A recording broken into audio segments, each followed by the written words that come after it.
Pasta చేసేద్దాం రండి. మరుగుతున్న వాటర్లో పాస్తా వేసి ఉడికించాలి. మరో ప్యాన్లో ఆయిల్ వేసి ఎగ్ ఫ్రై చేసి పక్కన పెట్టుకోవాలి. మరికొంచెం ఆయిల్ వేసి ఉల్లిపాయలు, టమాటో వేసి బాగా ఉడికించాలి.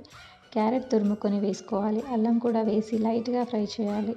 ఎగ్, పాస్తా కూడా వేసుకొని మొత్తం మిక్స్ చేసుకోవాలి. మా ఇంట్లో చిల్లీ సాస్ ఒక్కటే ఉంది.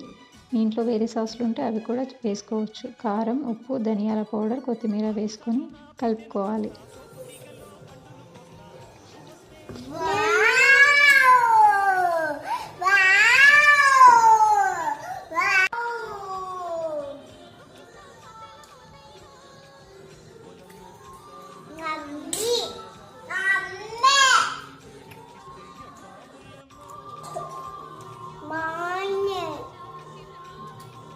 పాస్తా ఎప్పుడు ఒకేలా చేయను. ఒక్కోసారి ఒక్కోలా. ఈసారి ఇలా ట్రై చేశాను. చాలా బాగుంది.